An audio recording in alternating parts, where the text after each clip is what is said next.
Tengo el privilegio de tener padres cristianos. Ellos son estadounidenses, quienes llegaron a la República Oriental del Uruguay para servir como misioneros en el año 1962, hace 60 años. Yo, su tercer hijo, nací en la ciudad de Montevideo, capital del Uruguay, en el año 1964. Si te resulta difícil la matemática, eso fue hace 58 años. Mi familia vivió en la ciudad de Mercedes, ciudad de unos 35,000 habitantes, y en el contexto uruguayo esa es una ciudad mediana. La ciudad de Mercedes, capital departamental. Viví en Mercedes hasta que tuve 8 años. Y luego nos fuimos a vivir a la capital, a Montevideo, una ciudad de 1,5 millones de habitantes. Tiene el 50% de la población del país. A muy temprana edad, Dios me hizo ver la necesidad que tenía de creer en Él, la necesidad que tenía de entregarle el control de mi vida. En ese momento no había robado, no había cometido ninguna inmoralidad sexual, ni había abusado del alcohol o de las drogas. Pero igual estaba lejos de Dios. Era cierto de mí lo que la Biblia afirma en Romanos 3:23, todos han pecado y están lejos de la presencia salvadora de Dios. Esos todos han pecado incluía a un jovencito rubio de ojos azules, de pelo corto, muy corto, en la ciudad de Mercedes, Uruguay. Aunque no recuerdo la conversación que sostuve con mis padres, sé que a los 4 años de edad entendí que la consecuencia de la separación de Dios es la muerte y estar por toda la eternidad en un lugar de sufrimiento espantoso llamado el infierno. Y no quería ir ahí y sabía que podía evitar la condenación creyendo en Jesús.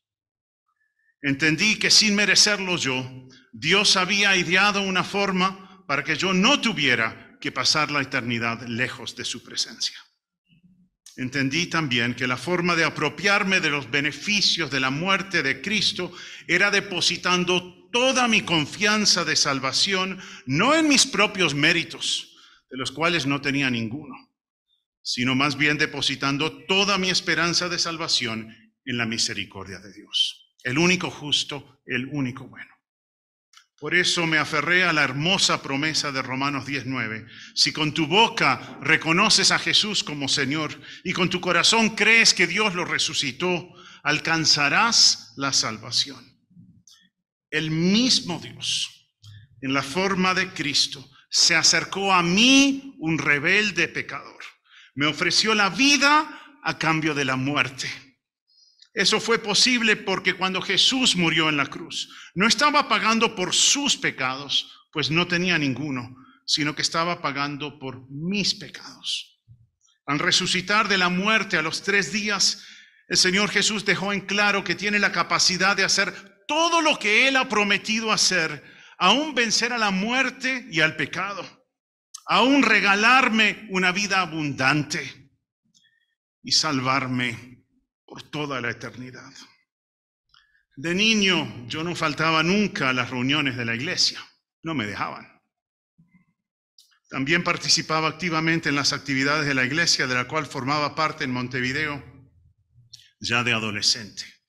Más o menos a los 12 años empecé a preguntarme si de verdad era un cristiano. Mis padres me habían contado que de niño había tomado la decisión de entregarle el control de mi vida a Cristo. Pero yo no recordaba con detalle ese momento. A partir de los 14 años me involucré en un ministerio. Cada domingo salía de mi casa a las 8 de la mañana, caminaba unos 45 minutos, recogía a unos 30 chicos y los llevaba a la escuela dominical. Entre esos 30 había uno en la nuca, uno en la espalda, agarrado de la mano como 8, y los más grandecitos iban solos. Al terminar la reunión de la iglesia, los volvía a llevar a sus casas. Algunos tenían incontinencia y eso era un problema grave cuando era el que estaba en mis hombros, pero eso era parte de lo que se hacía. Sabía sin embargo, de estar involucrado en un ministerio que amaba y amaba a los chicos. Que ser cristiano no era cuestión de tener padres cristianos, ni tampoco de tener un ministerio en la iglesia. Fue recién durante mis años de universitario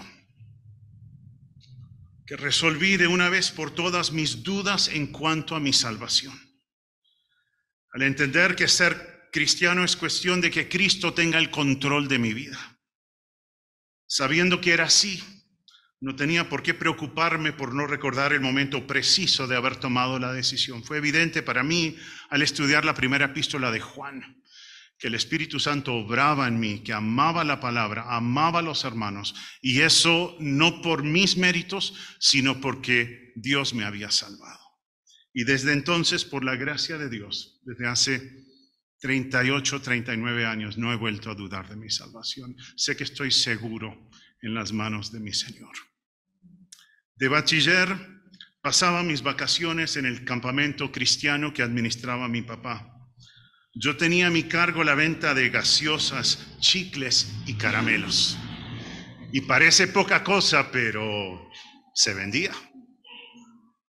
Y por medio de esas experiencias aprendí que no es fácil conseguir el sostén. Mi papá era el administrador del campamento y mi papá es fuertecito. Y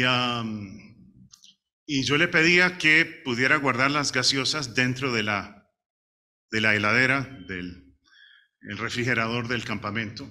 Y él me cobraba. Dijo, no se crea que esto es gratis.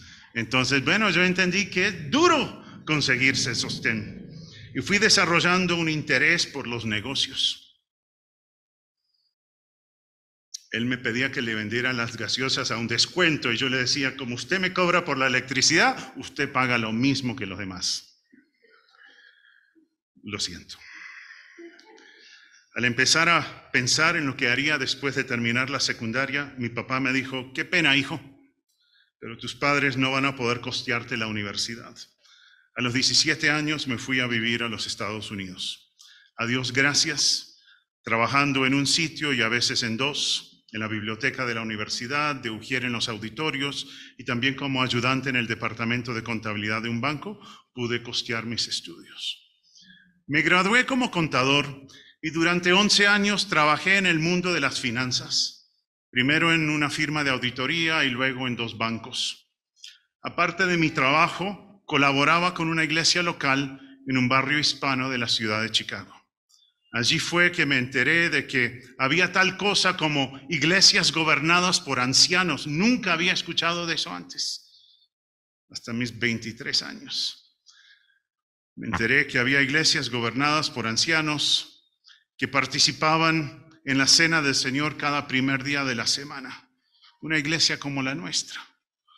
Yo predicaba o enseñaba cada domingo en español, trabajaba con el grupo de jóvenes en inglés y era el tesorero de la iglesia. Era un tiempo muy hermoso por la gracia de Dios. Conocí a María Elena cuando tenía 23 años, cuando yo tenía 23 años. Empezamos a salir juntos 4 años después, cuando ella tenía 23 años. María Elena era y es todo lo que yo había anhelado como una compañera de por vida. Ella nació en Cúcuta y vivió allí hasta que tuvo 18 años. Sus padres son misioneros y sus abuelos también lo fueron. Nuestro tiempo de compromiso duró 4 meses. Luego de haber salido 1 año, luego de haber consultado con mis padres, con la iglesia, y todo apuntaba en la dirección de que era y es la voluntad del Señor. Teníamos muchos ojos encima durante el tiempo de nuestro noviazgo. No quería ser de mal ejemplo para los jóvenes con quienes yo trabajaba, ni para los demás hermanos de la iglesia. Al año de casados nació Raquel. Por ese tiempo pasé de auditor a tener más contacto con clientes del banco donde trabajaba. Estaba en el mejor momento de mi carrera. En ese entonces Dios me mostró de una forma muy clara que debía dedicarme enteramente a enseñar la Biblia. Habiendo estudiado una carrera y siendo profesional, no creía que debía dedicarme a ser un misionero. Creía que yo estaba para cosas más grandes. Yo valoraba mucho la seguridad de mi trabajo y el buen sueldo que recibía. Me preguntaba qué pasaría si sirviera a Dios como misionero y después no tuviera suficiente plata para cuidar de mi familia. Y les aseguro que 26 años después no me ha faltado por su gracia. Le dije a Dios que le serviría a donde Él me enviara, tranquilo, que Él podía escoger el lugar, pero que me dejara a mí depender de los ingresos de mi trabajo. Adivine qué dijo a esa propuesta. Él es el Señor y yo su siervo. Durante unos cuantos meses estuve buscando un trabajo que se ajustaba a mis metas para que pudiera cumplir mi plan. Y Dios pacientemente, Él tiene todo el derecho de partirme de un rayo o quitarme la vida. Pero Él pacientemente me mostró cuán equivocado estaba y Él fue cambiando mis anhelos. Por ese tiempo nació Cristina. Una vez que entendí que Dios no quería que siguiera en mi trabajo en el banco, con María Elena empezamos a pensar en las opciones que teníamos de dónde irnos a servirle. Los ancianos de la iglesia de habla hispana, a la cual de habla inglesa, a la cual nos habíamos pasado al año y medio de casados, nos apoyaron mucho en ese proceso.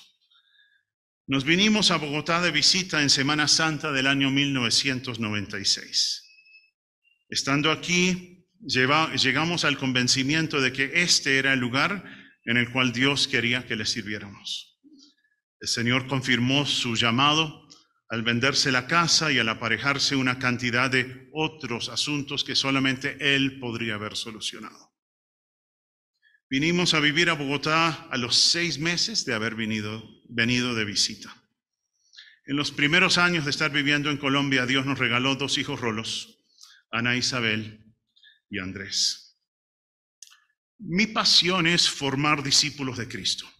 Y más específicamente, la tarea que Pablo encomendó a Timoteo, en 2 Timoteo 2:2, lo que me has oído decir delante de muchos testigos, encárgaselo a hombres de confianza que sean capaces de enseñárselo a otros. Ahora me dedico por completo a la labor de anciano, considero un privilegio ser parte del equipo pastoral aquí de Noroccidente. Alguno diría, ¿no ejerces tu profesión? ¿Cuántos años perdidos? Pero no es así. Mis experiencias como estudiante y profesional me ayudan a entender mejor a la gente y a ser mejor administrador en mi casa y en la iglesia. Sé que Dios no permite que se desperdicie ningún aspecto de nuestro trasfondo, ninguna de nuestras experiencias. Todas Él las usa, las redime y las usa para su gloria, si estamos dispuestos a que Él lo haga. Todo lo que somos y todo lo que hayamos vivido, lo quiere usar Dios para su gloria. Dios nos prepara con el fin de que podamos hacer todo aquello que Él nos llama a hacer. Él es bueno, Él es sabio, Él nunca se equivoca. Dios me ha dado la oportunidad de dedicar mucho tiempo al ministerio de la Iglesia Noroccidente. Quisiera hacer énfasis en el hecho de que al estar trabajando ahora a tiempo completo en la iglesia, no estoy haciendo una labor más espiritual de que la que realizaba al estar trabajando en un banco. En ese tiempo estaba haciendo lo que Dios me había llamado a hacer y ahora también por su gracia. Lo importante no es el trabajo en sí, sino hacer aquello que Dios quiere que hagamos. No es más el que sirve de tiempo completo en la iglesia que el que tiene que dividir el tiempo que colabora en un ministerio con el tiempo que le dedica a su trabajo. No hay tal cosa como un servicio insignificante a Cristo. En realidad, Dios llama a todos los creyentes a servirle de tiempo completo. Sea que nuestro día a día sea el de ser estudiante, ama de casa, empleado o independiente. En todo lo que hacemos, si comemos o bebemos, hacemos cualquier otra cosa, debemos glorificar a Dios. siendo de buen testimonio y hablando con quienes nos rodean de la urgente necesidad que tiene todo el mundo de conocer personalmente a Dios por medio de Jesucristo. Sé fiel a tu llamado. Dios no te ha dado a ti la misma tarea que le ha dado a la persona que está al lado tuyo. Tu situación es única, tu situación es especial. Dios no hace a gente en serie. Cada uno es precioso a sus ojos. Glorifica a Dios allí donde Él te ha puesto. Rendirás cuentas ante Dios por el uso que le has dado al llamado y a los dones que Él te ha regalado. Gracias a Dios por la vida que nos ha dado y por el tiempo que dure. Pronto se terminará nuestra vida. Algunos más tiempo, otros menos tiempo, pero es cuestión de días nomás.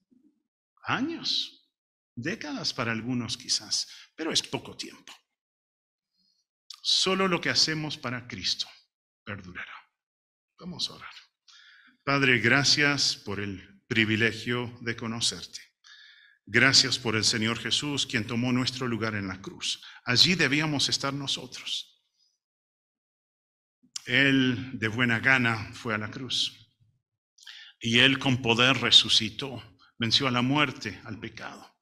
Y regala a todos los que creen en Él la vida eterna. Ruego por aquellos presentes o sintonizándonos que realmente no conocen personalmente al Señor Jesús.